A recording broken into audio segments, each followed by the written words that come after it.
Olá, hoje o Voz MT por Elas vai conversar aqui com a nossa parceira do programa Voz MT por Elas, que é a doutora Graziele Cabral. Nós vamos conhecer um pouquinho sobre a sua trajetória de vida, sua trajetória profissional. E nós vamos conversar aqui também os assuntos aqui que é inerente ao judiciário, principalmente do trabalho. Doutora Graziele, um prazer ter aqui no programa Voz MT por Elas, mas desta vez com uma entrevistada para que a gente possa aí conhecer a sua trajetória, onde você chegou até hoje como juíza do trabalho aqui em Mato Grosso. Como é que tá? Tudo bem com você? Tudo bem, é um prazer, né? Hoje estar aqui como entrevistada, né? Sim. Não só como parceira, e é muito bom para contar um pouquinho da história e poder talvez contribuir para algumas pessoas que também pretendem seguir uma carreira jurídica, ou para conhecer o passo a passo, porque às vezes a gente só olha para a pessoa já quando ela já está com a vida pronta, já está tudo bonitinho, e a gente nem sabe por tudo que aquela pessoa teve que passar, né? Isso aí. Agora eu queria que a senhora contasse para a gente quem é a doutora Graziele Cabral. Quem é? Neto, a Graziele é uma pessoa que teve uma infância difícil, uma infância e uma adolescência muito difícil. Meu pai, a gente morava no Paraná, e quando eu tinha 6 anos de idade, ele resolveu vender tudo e vir para o sonho do Mato Grosso, né? Então, eu tinha 6 anos de idade, nós viemos para Cuiabá. Meu pai faliu, né? Foi mesmo uma derrocada. E diante dessa situação, nós fomos obrigados a mudar. Eu morei em Peixoto de Azevedo, Matupá, há 40 anos atrás. Então, quem é do Mato Grosso sabe que eu fui para um lugar que não tinha saneamento básico. Do Paraná, vocês vieram direto para o interior de Mato Grosso. Isso, viemos para Cuiabá, viemos para Cuiabá. E aí, quando ele faliu, aí nós fomos obrigados a ir para o interior. Eu tinha um tio que estava médico em Peixoto de Azevedo, e daí fomos para lá, no desespero. E para você ter uma ideia, Peixoto era muito pequeno naquela época. Demais, não era nem cidade. Não tinha asfalto. A gente pegava atoleiro. Imagina, 40 anos atrás. Né? Exatamente. Então, o que acontece? Aí, para você ter uma ideia, em Peixoto, onde meus pais moravam, não tinha escola que daria para eu estudar.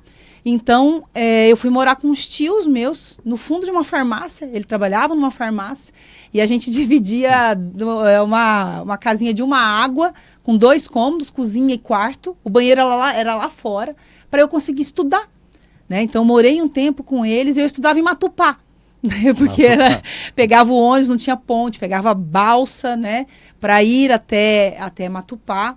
Então, assim, foi uma infância bastante difícil. E depois disso, meu pai tentou muitas vezes, e nós mudamos muito. Voltamos para Cuiabá, depois fomos para o Mato Grosso do Sul. No Mato Grosso do Sul, eu morei em mais 3, 4 cidades, e sempre com bastante dificuldade financeira, sabe? Nós não passamos fome, eu não posso dizer assim que eu passei fome, mas passei bastante dificuldade. Eu lembro que minha mãe costurava minhas roupas, a gente, adolescentezinha ali, quer ter a roupa parecida com a amiguinha que tem o dinheiro, e a minha mãe costurava, a minha avó comprava algumas coisas. Então, a gente foi ali, né? E quantos aos irmãos trancos vocês são? e barrancos. Eu tenho só mais um irmão. Só mais um irmão mais novo. Uhum. E aí a gente retornou para Cuiabá, depois dessas andanças. Nós retornamos para Cuiabá quando eu tinha 15 anos de idade. E do tempo que eu me lembro, como gente, que eu comecei a pensar sobre isso, diante dessa dificuldade, os carros nos atoleiros, o medo. Peixoto de Azevedo era uma terra de ninguém, garimpeiro, a gente via o povo andando armado pela cidade, enfim. Só quem viveu sabe, né? Há 40 anos atrás. Então, eu sempre comecei a desenvolver em mim uma vontade de que eu seria diferente, sabe? Que comigo seria diferente, que eu não queria ter que fazer quando eu tivesse meus filhos, passar por toda essa situação. Eu também tenho um pai difícil, uma pessoa que foi tóxica, muito machista. Então eu sempre falei, não, eu não quero, eu preciso me libertar disso tudo. E aí foi que 15 anos, o que você vai fazer? Como é que vai? Começa a pensar em faculdade, começa a pensar no que fazer, e eu resolvi, falei, eu vou fazer direito. Não tenho ninguém na família da área jurídica, né? Foi uma coisa que eu falei, olha, eu leio, gosto bastante de ler. Mas quando você estava no segundo grau, você já inspirou você, ou você, em casa mesmo, você falou, não, acho que eu vou fazer direito? Porque geralmente quando a gente está no segundo grau, já começa a pensar, né? O que eu vou fazer para me viver, trabalhar de quê, formar em quê? Aí você viu isso aí, ou você inspirou em alguém que você viu? Eu, na verdade, comecei realmente no segundo grau a observar e pensar nas minhas habilidades, sabe? Eu não me inspirei, não pensei em ninguém, mas eu pensei nas minhas habilidades. Então, eu gostava muito de ler, gostava muito de escrever, eu escrevia até poema, fazia, sabe, sempre gostei. Já. De ler no direito. Exatamente. Eu falei, eu acho que eu vou, gosto de falar, eu já falava, eu gostava de explicar coisas, enfim. E aí eu falei, eu vou fazer a faculdade de Direito. Então, foi quando eu decidi, e com 16 anos eu passei no vestibular e comecei a fazer Direito. Você fez aqui em Cuiabá? Fiz aqui em Cuiabá. Eu me formei na Unic. E eu já fiz... assim, a gente entra na faculdade e eu me apaixonei, como todo mundo, porque assim, o direito penal é a primeira matéria que a gente tem uma visão mais fática, mais gostosa ali do direito. Então, eu me apaixonei. Eu falava assim, nossa, eu já me via fazendo júri, sabe? Aquele teatro, aquela coisa, né? E aí, só que foi aquela primeira paixão. E eu me lembro que... Mas eu não tinha uma definição ainda. Que isso também, doutora, não cortando a senhora, parece que todo mundo, mesmo que faça, por exemplo, eu fiz economia e jornalismo, depois eu fiz direito, mas parece que todos devem fazer direito, mesmo que não for para exercer a profissão, né? Mas para ter um conhecimento geral. Sim, o direito, né? Ele ele abre muitas portas, até para a gente saber dos nossos próprios direitos mesmo, de como pessoa, como cidadão, né? E aí eu me lembro que eu estava ali no quinto, sexto semestre, e entrou para dar aula, primeira aula de Direito do Trabalho. Era um juiz do trabalho, hoje é desembargador, doutor João Carlos, e ele entrou e começou a dar a primeira aula de Direito do Trabalho. Neto, foi paixão à primeira vista, sabe? Eu terminei aquela aula e falei assim, meu Deus, é isso que eu quero para mim. É isso, achei. Não sei se eu vou advogar nessa área, eu não sei se eu vou fazer concurso, ainda não tinha definido. Mas a partir daquele momento, e aqui é uma dica para quem pretende concurso, alguma coisa, a partir daquele momento eu comecei a direcionar tudo que eu podia na minha faculdade pro direito do trabalho. Então, a minha monografia, na época, não era TCC, não. Na época, minha monografia tem 120 páginas.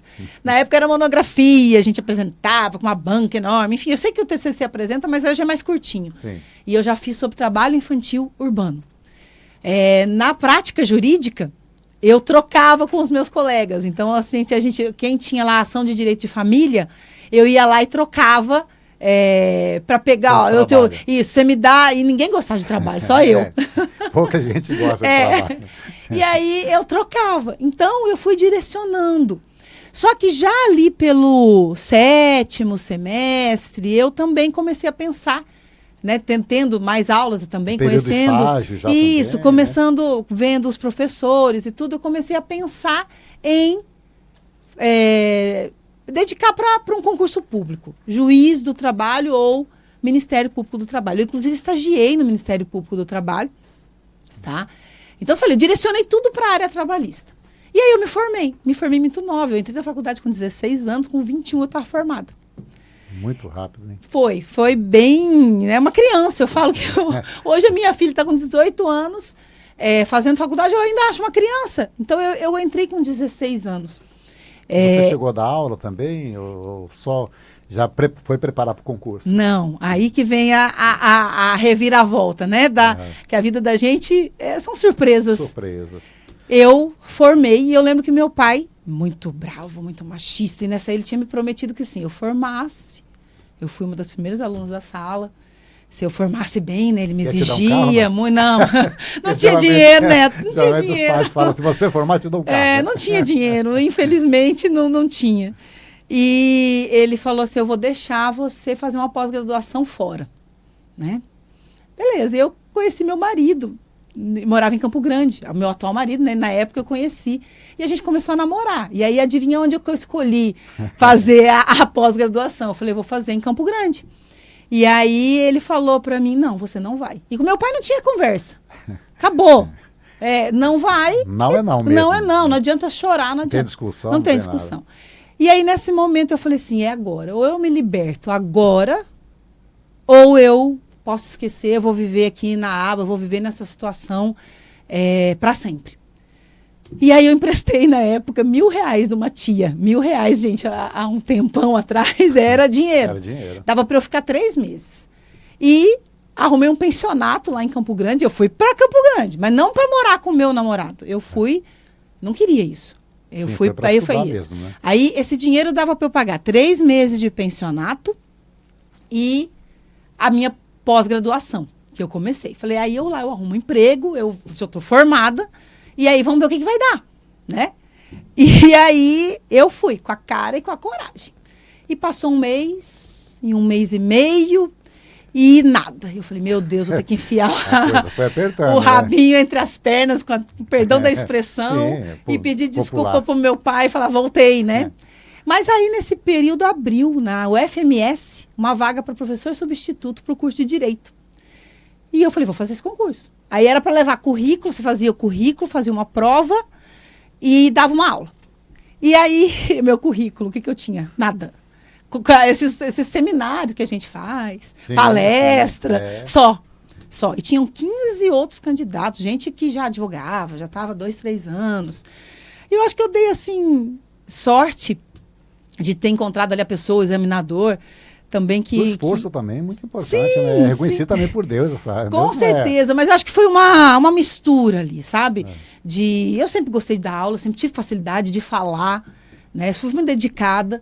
Mas eu acho que aquela pessoa, assim, de olhar, eu tinha 21 anos, Neto, né? De a pessoa olhar e falar, não, eu vou apostar nessa menina. E eu fiz, concorri uma credibilidade, né? Com 15, era uma vaga, e eu fui escolhida para ser a professora. Eu ia dar Direito Civil. Imagina, eu tinha colado o grau em fevereiro.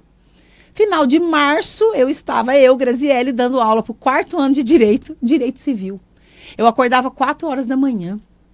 Eu já tinha preparado a aula no dia seguinte, no dia anterior, e eu acordava 4 horas para repreparar aquele conteúdo, para eu dar aula. Então, assim, eu aprendia, reaprendia, lembrava e ia lá e dava aula para os meus alunos. E eles me apertavam, viam, né, menino de 21 anos. Eu tinha alunos, a maioria, grande parte, ou da minha idade, ou mais velhos do que eu. Aí você começou a dar aula lá e ficou quanto tempo dando aula até o concurso? Isso, eu fiquei 1 ano na Faculdade Federal, dei aula até Direito Consumidor, que eu não tinha tido na faculdade. O desembargador, que era o coordenador, chegou para mim e falou assim, eu preciso de um professor de Direito Consumidor. Eu falei, mas não tive na faculdade. Ele falou, tem uma livraria ali na Afonso Pena, você vai lá, tem uns livros bons, vou te indicar aqui e você vai dar aula. Mas isso foi muito bom, Neto, sabe?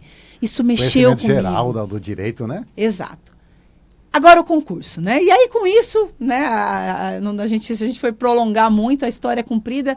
E aí eu voltei, daí meu marido se formou, ele fazia faculdade lá de odontologia, ele se formou, voltou para a cidade dele, eu voltei para Cuiabá, mas aí eu já voltei trabalhando, né? Com bagagem, como diz o meus pais já tinham se separado, então eu fui morar com a minha mãe. Então já voltei de uma outra forma. Sim. Com independência, né? Isso. E aí aqui eu dei aula fui professora da Unic, da Unirondon, dei vários cursinhos, e também comecei a advogar. E aí, assim, porque eu precisava ganhar dinheiro. E é legal você voltar, assim, onde você formou, já como professora, querendo ajudar outras pessoas. Muito importante e legal isso aí. Sim, e você volta já com uma pequena bagagem, né?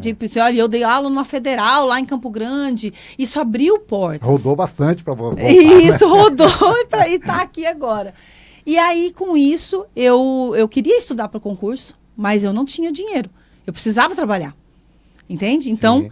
Aí eu tentei, advoguei algumas vezes, abri escritório e continuava dando aula, fui professora, né, por mais aí uns 5 anos. Dormindo pouco, né, para estudar e trabalhar. Neto, eu só não tinha aula terça-feira à noite. Então eu tinha aula todos os dias de manhã, à tarde eu cuidava do meu escritorinho, e às vezes era professora de audiência também. Sem pensar que o salário de professor é muito pouco, geralmente é horas aula, né? Sim, valor hora aulas. E à noite eu dava aula, então eu estudava de madrugada. E aí, nessa, e vai, e volta, e aqui, e aí vai dar mais aula, e advoga, e nesse meio tempo aí, eu me casei, e aí eu engravidei. né? Logo com 1 ano e pouco de casada, eu engravidei. E aí você fala assim, poxa, e eu vejo muita gente falando, nossa, quando eu tive filho, ter um filho, eu não posso estudar, eu não posso fazer isso porque eu tenho filhos, porque eu tô com nenê. Não, gente, vou falar para você, Neto, o nascimento da minha filha, ele me deu mais forças. Foi um ânimo, né? Para estudar. Para olhar para aquela, eu falo até me emociono, né? Mas para olhar para aquela menininha ali, entendeu? Que hoje está com 18 anos, está fazendo direito. E olhar e falar assim, eu quero dar uma vida melhor para ela. E eu posso. E aí, Neto, eu lembro que eu dava mamar para Maria Eduarda. 4 horas da manhã era a última mamada. Ela acordava muito à noite.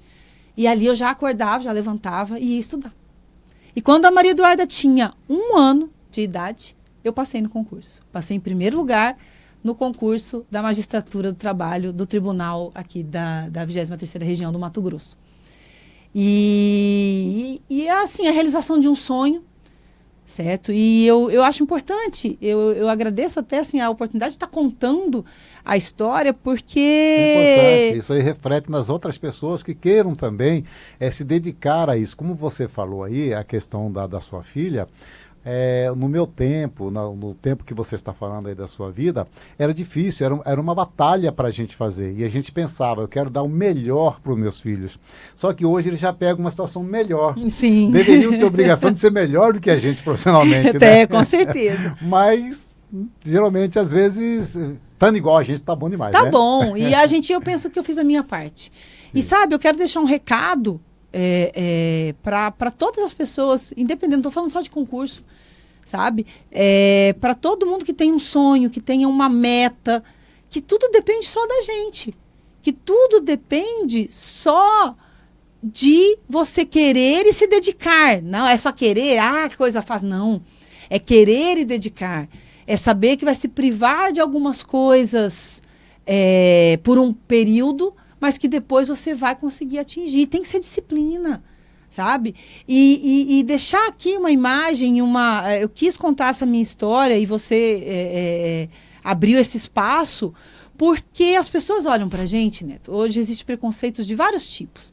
Mas a gente olha para uma pessoa, uma loirinha, de olho claro, dá a impressão assim que veio de família rica, teve muitas facilidades. Ou que alguém ajudou a chegar Ou que alguém ajudou. Eu não tinha dinheiro, eu nunca fiz um curso, nem para passar na OAB, nem para concurso. Eu estudava sozinha. Era esforço mesmo. Porque eu não tinha dinheiro. Então, o que eu quero dizer para você é que não tem desculpa. Sabe? Para quem está assistindo, não tem desculpa. Não, se você quiser, de fato. Não é um filho pequeno. A minha filha tinha 1 ano de idade quando eu fui aprovada no concurso. Ela está lá no meu colinho com 1 ano de idade quando eu tomei posse. Então, que a gente Esse pode... período de dar de mamar, período de levar no médico, periódico, quer dizer, né? E você ainda conseguiu passar. Tudo. Então, é importante saber que a gente tem uma história, que às vezes você olha para a pessoa, você já vê ela naquele patamar, você já vê só o glamour, mas muitas vezes não sabe. E existe também, claro que não estou querendo comparar com preconceitos que são piores, que são estruturais, mas há uma mania de olhar e falar assim, nossa, olha lá, ela tem tudo, que sorte que teve, né? Como foi que ela deve ter tido um pai rico, uma família rica, então por isso que é importante, sim, até para inspirar. Não que eu seja diferente de qualquer pessoa, tenho certeza que tem histórias muito maiores, melhores e mais inspiradoras do que a minha, mas eu acho que é importante para quem tiver o interesse de, eu quero fazer um concurso, eu quero advogar, eu tenho uma meta de sonho, eu quero virar um servidor público, saber que você pode estudar, que você pode se dedicar. Se você se dedicar, se você tiver disciplina, você vai chegar no seu objetivo, em tudo na vida. Sabe? Eu também depois virei atleta.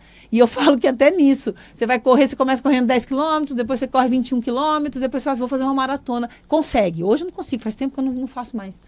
Mas tudo que a gente olha, que a gente tem um foco, um objetivo, e se dedica a ele, eu posso dizer que é possível chegar lá. Bom, muito obrigado, doutora Graziele Cabral, pela sua entrevista, que eu tenho certeza que vai inspirar muitas pessoas aqui em Cuiabá, em Mato Grosso, no Brasil inteiro.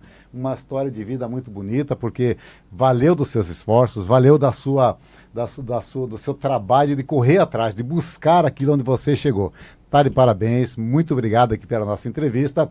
E logo, logo nós estamos aqui também juntos, entrevistando a história de outras pessoas, né? Com certeza, eu penso que o exemplo, a gente conhecer a história das outras pessoas inspira, incentiva e faz com que nós possamos ver que tudo é possível, desde que haja disciplina, objetivos e metas. Estamos chegando ao final de mais um podcast aqui pelo site Voz MT e este é o programa Voz MT por Elas. Nós esperamos você no próximo programa. Até lá.